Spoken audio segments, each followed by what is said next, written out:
حج کے ایام بالکل قریب ہے۔ حج کے بارے میں ہم سب حج جو ہے اسلام کے بنیادی ارکان میں سے ایک اہم رکن ہے، اور جو استطاعت ایسے ہر مسلمان مرد اور عورت پر اللہ رب العزت نے زندگی میں ایک مرتبہ حج کو فرض کیا ہے۔ اللہ رب العزت فرماتے ہیں قرآن مجید میں وَلِلَّهِ عَلَى النَّاسِ حِجُّ الْبَيْتِ مَنِ اسْتَطَاعَ إِلَيْهِ سَبِيلًا، کہ اللہ کے لیے لوگوں پر اس گھر کا حج فرض ہے بھی اس تک پہنچنے کی استطاعت رکھتا۔ جو صاحب استطاعت ان کو چاہیے کہ وہ پہلی فرصت میں اس فریضے کو ادا کر دے۔ اللہ رب العزت نے استطاعت والا بنا، اس فریضے کو ادا کرنے سے ہمیں رکنا نہیں چاہیے، فوراً جو اس فریضے کو ادا کر لینا چاہیے۔ حج کی فضیلت میں بہت ساری احادیث وارد ہوئی ہے، جیسا کہ ایک حدیث مبارک میں آیا ہے، صحیح بخاری کی حدیث ہے، صحابہ کرام رضی اللہ عنہم نے نبی کریم صلی اللہ علیہ وسلم سے سوال کیا ای الاعمال افضل، اعمال کے اندر سب سے افضل عمل کون سا ہے؟ فرمایا نبی کریم صلی اللہ علیہ وسلم نے اللہ اور اس کے رسول پر ایمان لانا۔ پوچھا پھر کون سا عمل افضل ہے؟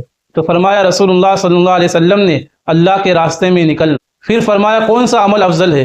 تو فرمایا نبی کریم صلی اللہ علیہ وسلم نے حج مبرور، یعنی ایسا حج جس کے اندر آدمی کسی گناہ کا ارتکاب نہ کرے، یہ حج کی فضیلت ہے۔ اسی طرح ایک حدیث مبارک میں آیا ہے کہ جو آدمی حج کرتا ہے اور اس حج کے اندر گناہ کا ارتکاب نہیں کرتا تو وہ ایسا ہو جاتا ہے گناہوں سے بالکل پاک صاف ستھرا، ایسا کہ اس دن تھا جس دن اس کی والدہ نے اسے جنا تھا۔ یہ حج کی فضیلت ہے، اور بھی بے شمار فضیلتیں جو ہے حاجی کے لیے وارد ہوئی ہے۔ تو ہمیں چاہیے کہ جو استطاعت رکھتا ہو وہ حج کو کرنے والا بنے، یہ نہ سوچے کہ ابھی آگے عمر ہے، بڑھاپے میں ہم حج کریں گے، یا اپنے اس ارادے کو مؤخر کرتا رہے، ٹال مٹول کرتا رہے، باوجود استطاعت کے حج نہ کرے، اور پھر خدا نہ خواستہ ایسا وقت مال تو موجود ہے لیکن اب کسی وجہ سے حج نہیں کر سکتا۔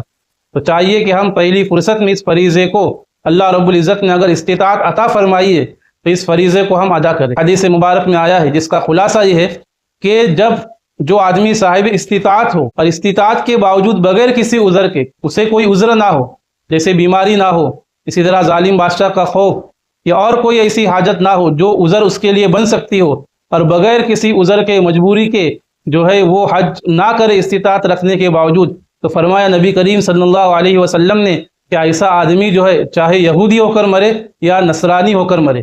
کتنی سخت وعید جو اس کے بارے میں فرمائی گئی ہے۔ تو اللہ رب العزت سے جو صاحب استطاعت ہے اللہ رب العزت جو ہے انہیں جلد سے جلد حج کرنے کی توفیق عطا فرمائے، اور جو صاحب استطاعت نہیں ہے اللہ رب العزت ہم سبوں کو جو ہے حج جیسے اہم فریضے کی ادائیگی کے لیے قبول فرمائے۔ اس سال جن حاجیوں نے جو ہے جانے کا ارادہ کیا ہے، حج کرنے کا ارادہ کیا ہے، اللہ رب العزت ان کے سفر کو آسان فرمائے، ان کے حج کو قبول فرمائے۔